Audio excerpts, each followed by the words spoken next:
खवातीन वज़ात, अब हम वफाकी बजट की बात करेंगे। वफाकी बजट 2026-27 की तैयारी अपने आखिरी मराहिल में दाखिल हो चुकी है, लेकिन बजट पेश होने से कबल ही इसके खलोहाल पर सियासी और मुआशी बहस शिद्दत इख्तियार कर गई है। एक जानिब मुस्लिम लीग नून और पीपल्स पार्टी के दरमियान मुख्तलिफ बजट तजावीज़ पर इतफाक़ की राय सामने आया, जबकि दूसरी जानिब हुकूमत जो कि अहम टैक्स अहदाफ हैं और मुमकिन रिलीफ पैकेजेस हैं, उनके लिए IMF की मंजूरी का इंतज़ार कर रही है। इस दौरान वफाकी बजट की पेशी की तारीख में भी तब्दीली हो सकती है और इत्तलात ये हैं कि अब बजट 10 जून के बजाय 12 जून को पेश किया जाएगा। ताहम हतमी फैसला ताहाल सामने नहीं आया। तनख्वाहदार तबके को रिलीफ देने की बातें की जा रही हैं, मगर साथ ही सोलर पैनल्स, हाइब्रिड गाड़ियों और दीगर अशिया पर टैक्स बढ़ाने की तजावीज़ भी ज़ेर गौर हैं। सवाल ये है कि क्या ये बजट वाकई आवाम को रिलीफ देगा या फिर नए टैक्सेस की सूरत में उन पर बोझ पड़ेगा। इसी मौजू पर आज हम बात करेंगे। बिल्कुल जी, इसी मौजू पर बात करने के लिए हमें ज्वाइन कर चुके हैं मियां अबू ज़र शाद साहब। आप फॉर्मर प्रेसिडेंट है लाहौर चैम्बर ऑफ कॉमर्स के। Thank you so much sir for your time. Sir, सबसे पहले तो जब देखिए तारीख में ही इतना रद्दोबदल है, पहले 7 को आना था, फिर 10 को आना था, अब 12 तक की बातें की जा रही हैं। हुकूमत ये कहती है कि मैशत इस्तेहकाम की जानिब बढ़ी है, महंगाई में कमी आ रही है, लेकिन अल्टीमेटली जब हम देखते हैं ग्राउंड रियलिटीज़ तो हमें कुछ और नज़र आती है। आप इस सारी चीज़ को किस तरह से एनालाइज कर रहे हैं? बहुत शुक्रिया जी। इंसान की इज्जत गरीब के चोले और अवाम की जिंदगी का मसाइल बना हुआ है। पाकिस्तान में भी यही हाल है। बिजली का बिल आता है तो घर का बजट नहीं, घर का हौसला टूट जाता है जी। बाजार में आटा भी महंगा है, दवा भी महंगी है, रोशनी भी महंगी है। हुक्मरान बताएं इस मुल्क में गरीब की जिंदगी सस्ती कैसे और क्यों होगी? जिस देश में मजदूर की तनख्वाह बिलों में दफन हो जाए, वहाँ बजट नहीं बनता, वहाँ अवाम का जनाजा उठता है। घर का पंखा चलाने वाला चोर नहीं, चोर वो है जो कौम का खजाना खाकर भी मौजत कहलवा रहा है। माँ बच्चों के फीस देखती है, देखे या बिजली का बिल देखे, बाप आटा खरीदे या दवाई खरीदे। ये महंगाई नहीं, ये निजाम की बेरहमी है। अब मसला आता है इस साल के बजट के ऊपर। मैं पहले पिछले साल की आमदन के ऊपर कुछ थोड़ी सी रोशनी डाल दूं और अखराजात पे डाल दूं। पिछले साल हमारे जो अखराजात थे वो 8,207 अरब रुपया सिर्फ हमने सूद दिया, यानी कि 47% बजट का हमने सूद दिया। दफा पे 2550 अरब रुपए लग गए, 1055 रुपए पेंशन पे लग गए, 1928 अरब रुपया ग्रांट्स पे लग गया, 1186 अरब रुपया सब्सिडीज दी गई। क्या बात है। हुकूमत चलाने के लिए 971 अरब रखे गए, इमरजेंसी के लिए 389 अरब रखे गए, पंजाब का हिस्सा 4076 रखा गया अरब, सिंध का 2044 अरब, KPK के लिए 1343 अरब और बलोचिस्तान के लिए 743 अरब। ये अखराजात थे 24,492 अरब रुपए के। मसला ये है सिर्फ इस वक्त कि आप इस वक्त कैसे निज़ाम चला सकते हैं, जब इस वक्त आपकी सूरत हाल ये है कि जब 47% आप सिर्फ इंटरेस्ट देते हैं। अब सिंपल सी बात है, इस वक्त तकरीबन 90,000 अरब रुपया तकरीबन गवर्नमेंट ने बारो किया हुआ है, सूद पे उठाया हुआ है, लोकल और इंटरनेशनल। उसका 10% मार्कअप गिने तो सीधा सीधा 9,000 अरब के करीब मार्कअप बनता है। मगर गवर्नमेंट को 500 अरब रुपए की 5,000 अरब रुपए की इनडायरेक्ट बचत हो जाती है स्टेट बैंक से, और दूसरी जगह से प्रॉफिट आ जाता है, वो वहां पे चला जाता है। गरीब के लिए सिर्फ धक्के हैं और धक्के रहेंगे, क्योंकि हुकूमत अपने स्टेटस को इतना ऊंचा ले जा चुकी है कि एक एक बंदा, एक प्राइम मिनिस्टर 40 गाड़ियों से मूवमेंट करता है, CM 30 गाड़ियों से मूवमेंट करती है। चीफ सेक्रेटरी पंजाब ने 2.5 करोड़ रुपए का सिर्फ बाग को साफ कराने पे अखराजात कर दिए। मुझे समझ नहीं आती, ये मुगल बादशाहों का दौर है कि जो मर्जी बना दो, जो मर्जी कर दो। बाबा, यहाँ एक एक पैसा टैक्स की अमानत हुकूमत रखी है। हुकूमत सर्वेंट है कौम की, मगर अजीब सर्वेंट है, अजीब नौकर है हुकूमत के। जिन लोगों से टैक्स इकट्ठा करना है उनको जलीलो ख्वार कर रहे हैं। ये तो शुक्र करें कि रेमिटेंस भेज रहा है मजदूर वहां से, जिसकी वजह से रिजल्ट अच्छे हैं। अब कैसे कितनी देर आप रेमिटेंस पे यकीन बिल्कुल ऐसे। करेंगे? अच्छा सर, मुझे ये बताइएगा कि आपने हुकूमती अखराजात की तो बात की, चलें अगर जब ट्रिलियंस में बजट आएगा तो उसमें हम ये कह सकते हैं कि शायद उस तरह के अखराजात नहीं होंगे, लेकिन उन इदारों का क्या है जो कि आज भी नुकसान में, टैक्सेस आवाम बढ़ रही है, स्पेशली जो तनख्वाहदार तबका है वो बढ़ रहा है, और उसके बाद वो इदारे हैं जिनका नुकसान बढ़ा जा रहा है, और वो इदारे सिर्फ एक PIA नहीं है, इस तरह के बहुत सारे इदारे हैं जिनको नुकसान में चलाया जा रहा है गवर्नमेंट ऑफ पाकिस्तान की जानिब से। सर मैं आपको बताता हूँ उस तरफ भी, पहले आमदन का बता दूं कौम को, उसके बाद मैं आपको लॉसेस पे आता हूँ। 14,131 अरब रुपया FBR इकट्ठा करेगा, 5147 नॉन टैक्स स्टेट बैंक और पेट्रोल लेवी से इकट्ठा होगा, ये 19,278 अरब रुपया हो गया। कौम ने जो पैसे कौमी बचत में और मुख्तलिफ सेविंग में रखे हैं, वहां से 2874 अरब रुपया गवर्नमेंट को सेविंग अकाउंटों से जो प्रॉफिट आना है वो है, और 3435 अरब रुपया बैंकों से कर्जा लेके ये 25,587 अरब रुपया बनता है। 24,492 अरब रुपया आपका खर्चा सामने, और 1,095 अरब रुपया सिर्फ बचता है वफाक के पास।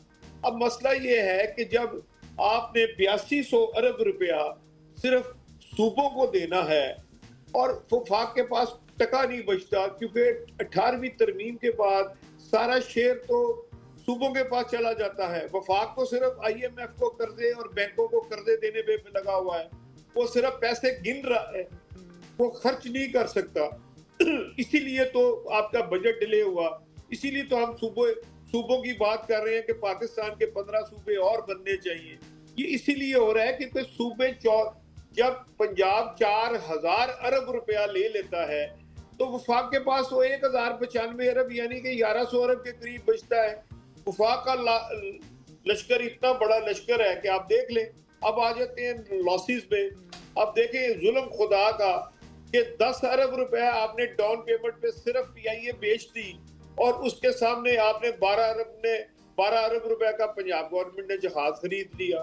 उसके बाद आप आ जाए रेलवे का नुकसान, इंडियन रेलवे 6700 अरब रुपया कमाती है साल का, यानी कि आप 21,000 अरब रुपया सिर्फ इंडियन रेलवे का प्रॉफिट है, और हमारे यहाँ नुकसान है।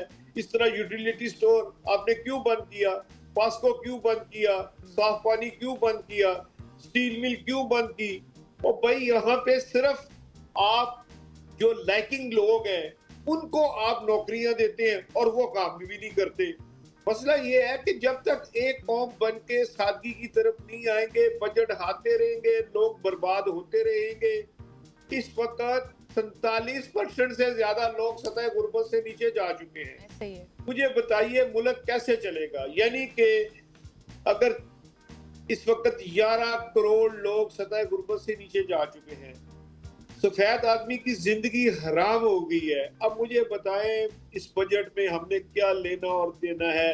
ये तो बार्गेनिंग हो रही है, इसलिए डेटें बढ़ी, पहले 5 आई, फिर 10 आई, फिर 12 आई, मे भी एक आध दिन और भी आगे हो जाए। मगर IMF ने जब ये सारी सूरत हाल देखी, वो तो परेशान है। जिस मुल्क में सब्सिडी, DTR, टैक्स चोरी, स्मगलिंग, अंडर इनवॉइसिंग, वो मुल्क कैसे तरक्की करेगा?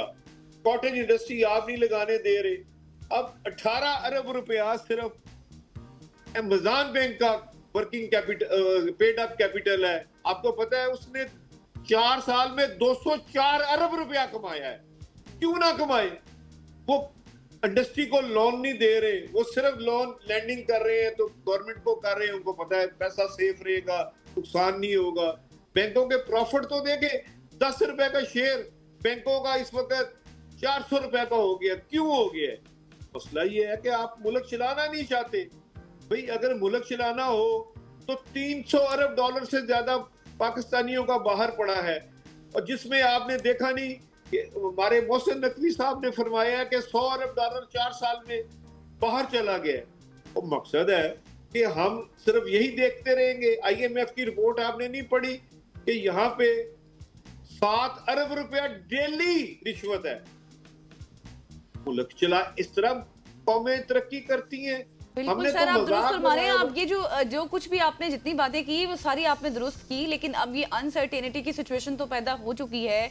आईएमएफ की शराइत को पूरा करना, आईएमएफ को खुश करना, ये गवर्नमेंट का वतीरा रहा है, शुरू से हमने देखा है।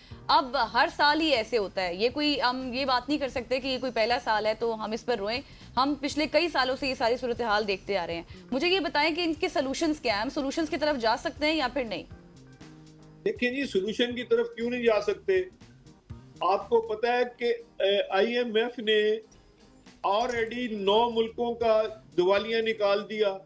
और आपको सिर्फ एक एग्जांपल देता हूं, जब मिस्र के हालात खराब हुए तो 35 अरब डॉलर उन्होंने अपनी जमीन बेची और वो यूएई ने खरीदी और आईएमएफ ने अपना पैसा लिया। हमारे पास बेचने के लिए है क्या?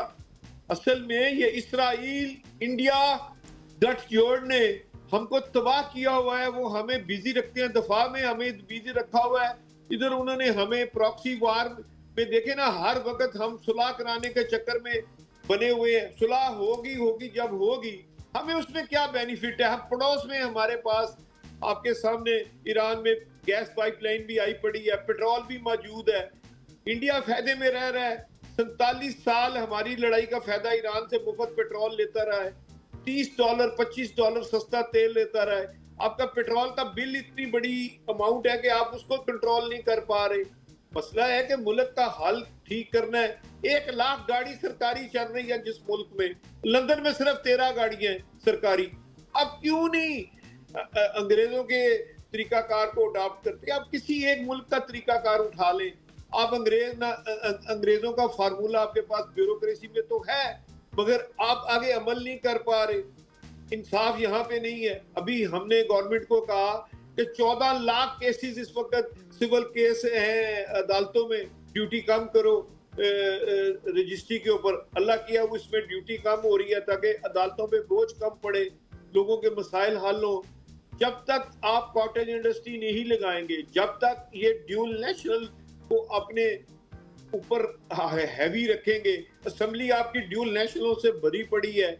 आपने 3 अरब रुपए में सिर्फ बेचा था एमसीबी बैंक। आज एमसीबी बैंक का प्रॉफिट 40 अरब रुपए साल का है। अब कैसे मुल्क चलाएंगे? डकैतियां करवा रहे हैं अपने हाथों से। इस तरह मुल्क थोड़े चलते हैं। सियासी इस्तेकाम आना बहुत जरूरी है। ये आए दिन हड़तालें, ये आए दिन निजाम क्या चलेगा? 25,000 मेगावाट इस वक्त आईपीपी से आप ले रहे हैं। सबसे बड़ा तकलीफ वाली बात है। सर, आपने आईपीपीज का भी जिक्र किया और आपने पेट्रोल का भी जिक्र किया। पेट्रोल का एक बहुत बड़ा बिल बनता है, आईपीपीज आपके सामने है, वापडा के लॉसेस आपके सामने हैं, लेकिन एक तरफ से हम सोलर के ऊपर टैक्सेस लगा रहे हैं। उसके बाद आप देखिए कि ईवी व्हीकल्स के ऊपर टैक्सेस लगा रहे हैं। शॉर्टली मेरे पास 30 सेकंड है इसके ऊपर, अगर आप कुछ कहना चाहें तो। सर, आईपीपीज अली बाबा 40 शोरों की कहानी है। सारे असेंबलियों में बैठे हैं या उनके मफादात असेंबलियों में बैठे हैं। खुदा के लिए आईपीपीज का ऑडिट कराएं, नहीं तो ये कौम तबाह हो जाएगी। आईपीपी ले बैठेगा और दूसरा आईएमएफ आपको ले बैठेगा। सही, थैंक यू सो मच। मियां अबूजर शाद साहब हमारे साथ मौजूद थे। इन डिटेल हम डिस्कशन कर रहे थे बजट से रिलेटेड, और जाहिर है ये तमाम तर चीजें देखनी होंगी, वरना इसी तरह से हर साल तरह से रोते रहेंगे। यहाँ पर लेंगे एक शॉर्ट सी ब्रेक, वापस आएंगे, हमारे साथ रहिएगा।